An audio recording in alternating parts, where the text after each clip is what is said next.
Hello guys and welcome back to Landscape Photography Tips episode number 4. So today I'm going to be talking about focus stacking. So I use focus stacking quite a lot for my landscape photography and I've got two different methods that I use. So today I thought I'd share those methods with you from the shoot right through to the edit. So let's go and find our first composition and I'll talk you through the setup. So if you're new to focus stacking, let me just briefly explain what it entails. So focus stacking is a method where we focus on different parts of the scene, take multiple shots and blend those images together in post-processing. Now focus stacking really comes into its own when we're zoomed in a bit. So for example, if we're shooting wide, it's quite easy to get the full depth of field within the scene. It's quite easy to get that acceptably sharp area all in focus, if you like. But if we're zoomed in to say 50mm, that plane of focus, that acceptably sharp area is a lot less. So focus stacking really comes into its own here. I mean, sure, you can stop down your aperture to say f22 or something like that, but then we get lens diffraction creeping in. And you'll see, if you look at both of these images here, one shot at f8, the other shot at f22, you'll see how much softer the f22 image actually is. So we want to avoid that diffraction, and focus stacking eliminates that and helps us get a really sharp image. So camera is all set up on the tripod. Now one thing I would say is you need to make sure your camera is on a sturdy tripod. It needs to be locked down and we don't really want to get any movement or camera shake. So I use a 2-second timer, but you could use a shutter release cable if you like. Another thing to say is that you want to be shooting completely in manual, so your exposure needs to be dialed in manual, as does your white balance as well. You don't want the white balance changing if you've got say 2 different white balance settings. When you get back to post-processing, it's going to be very difficult to blend those images together. So basically what I've got here is I've got this gorgeous scene, beautiful classic Peak District scene. I've got this gorgeous dry stone wall here, and what we're going to do is focus in 2 different parts of the wall. Because the wall here on the left hand side of the frame is very close to the camera, it's only 1.5 meters away. You know, getting depth of field is going to be quite difficult throughout this shot. So at f7.1 I'm focusing here on the left hand side by the wall, again a bit further down the wall and then again in the background, and that's giving me a sharp image from front to back when I blend those images together. Let's just have a quick look on the front of the camera. So on the front of the camera we've got circular polarizer, and we've also got a 3-stop graduated filter. So the graduated filter is letting us bring that exposure down in the sky and allowing us to get the detail in the sky.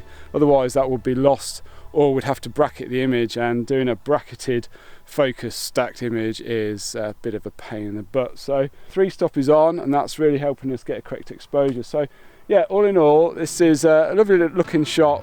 The light is not too bad actually, considering it's middle of the day in the summer. So yeah, let's go ahead and take these 3 images now.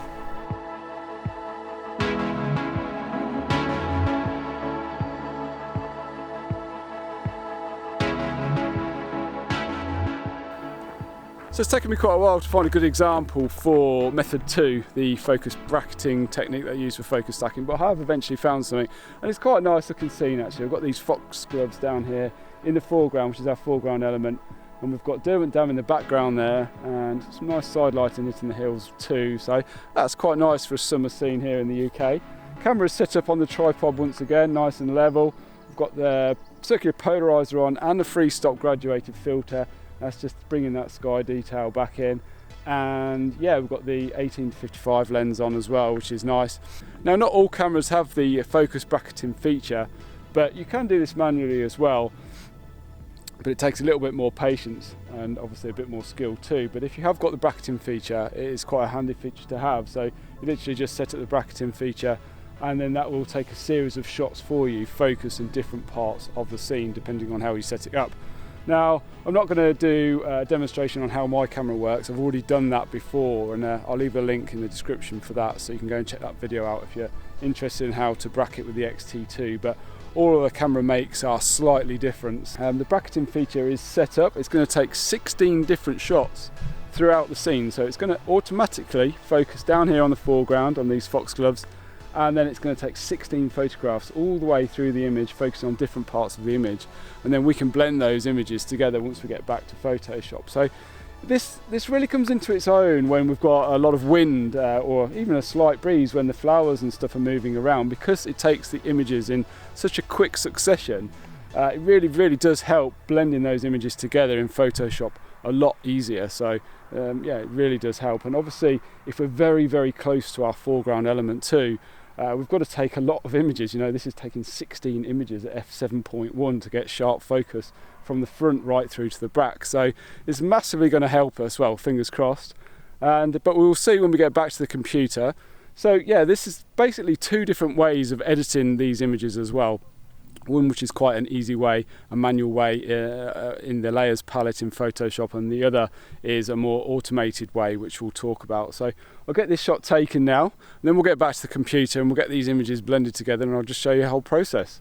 So let's just take this one.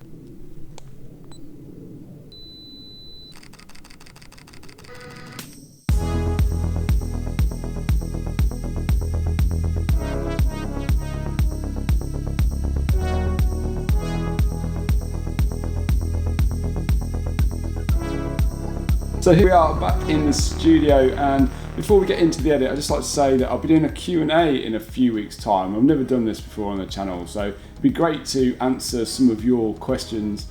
So if you've got any questions you'd like me to answer, please leave them in the comments below, and like I say, when we do the Q&A video, we'll get stuck into them. And also I'll be looking at some of your images from #IanWorth on Instagram as well. So if you've got any images you want to submit for that, just hashtag them with #IanWorth, and I'll take a look at them, and yeah, and I'll show a few at the end of that video as well. So that'll be in a few weeks' time, but yeah, please leave those comments down below and let me know if you've got any questions. So getting straight into the edit, I've brought these images into Lightroom, I've imported them, and I've made a few changes to each of these images.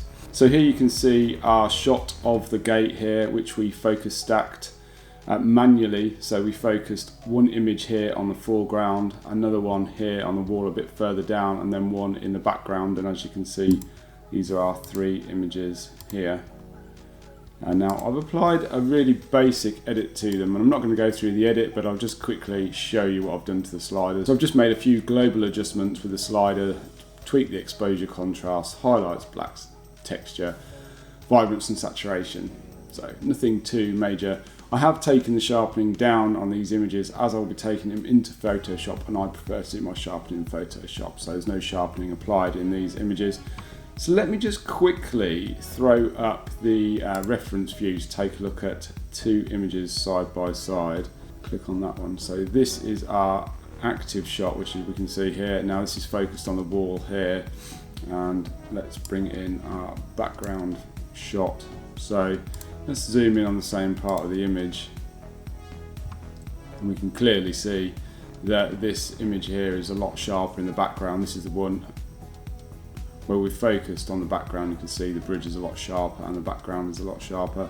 This is the one where we're focused on the foreground, and as you can see, it's a lot softer in the background. So that just shows us the difference between the two focused areas. So with these three images, there was a little bit of light changing in the image, but I don't think that's really going to affect things overall. The last shot we took was a little bit brighter than the first one, but I don't think that's going to affect us blending these images together. So what we're going to do is take these images into Photoshop, and we're going to blend these together manually using layers. It's a really easy technique, and yeah, it doesn't take long at all. So what I'm going to do is highlight all of those three images that we took. You can do this just by clicking on the first image, clicking on the last image while holding shift, and that will highlight all of the images. Just right click and then click edit in, and then open as layers in Photoshop. And that's going to open Photoshop up and drop in our three layers into the layers palette stacked on top of each other. So here we have our three layers loaded into Photoshop. As you can see, they're all stacked on top of each other. The bottom layer here is our background shot. The middle one is our mid-range shot where we focus down here on the wall. And the top one here is the shot where we've just focused on this foreground element here, just this wall on the left hand side that we're really close to. So what I'm going to do first is turn those off, and now we're just seeing the shot where we focused on the background. So I'm going to turn on my midground layer. So this is where we focus down here on the wall in the middle of the sort of image. So this area here is our sort of focused area.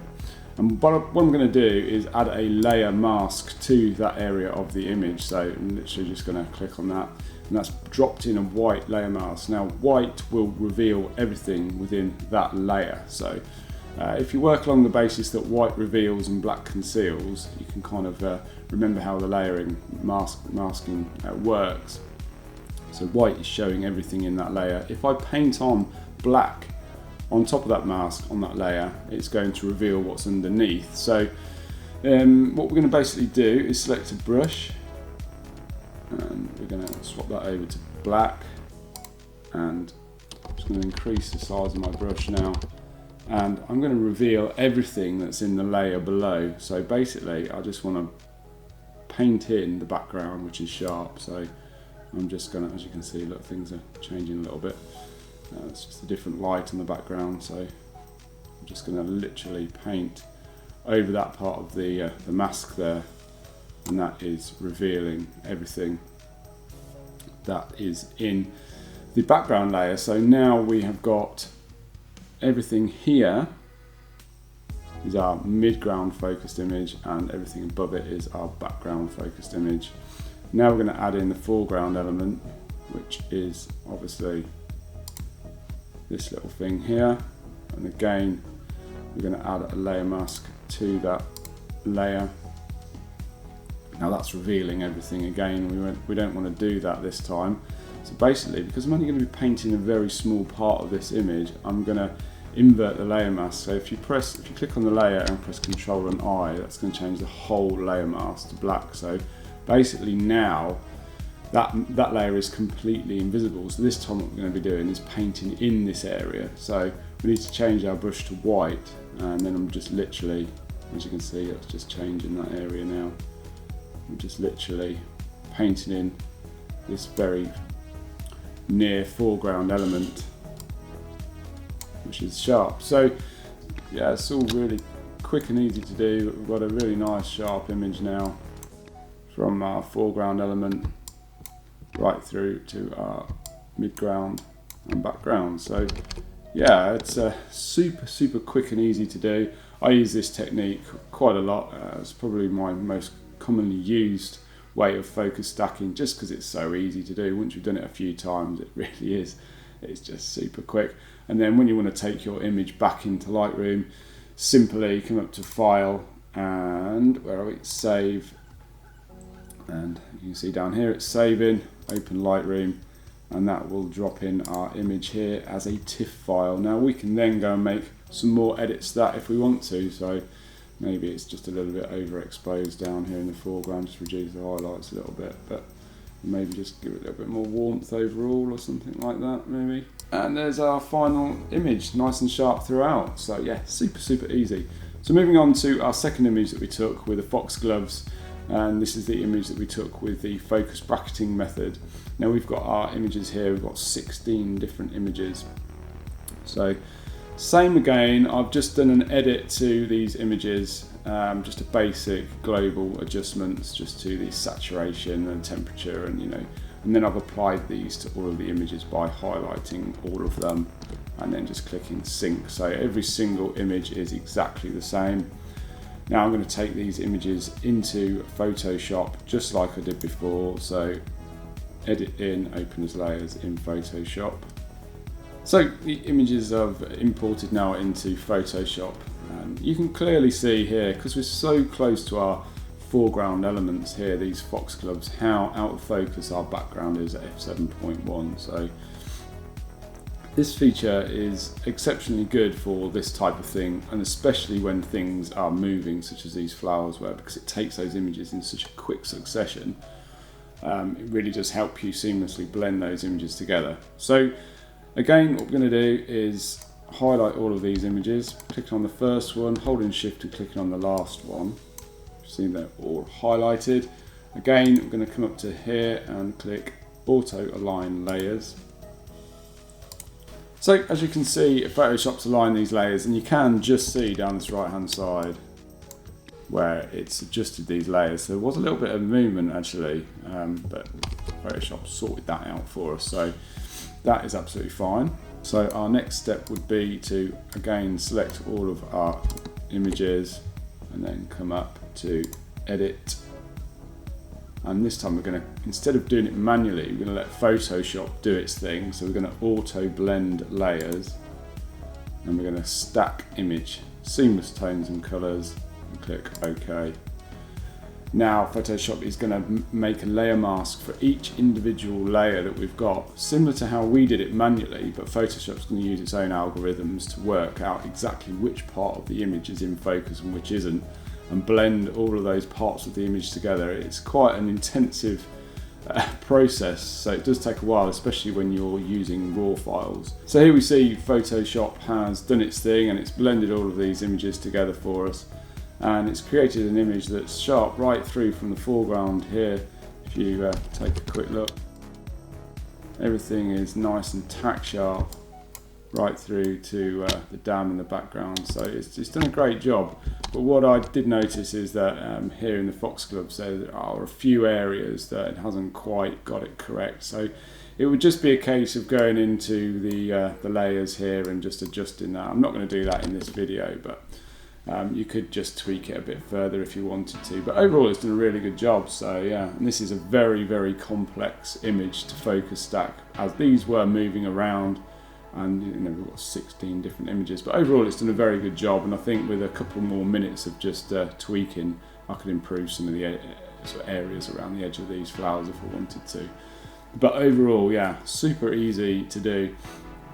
On a less complex image, you probably wouldn't need to do any tweaking whatsoever. So guys, two really simple methods to focus stack. I use both, but more so the first one, as it's just quicker and easier.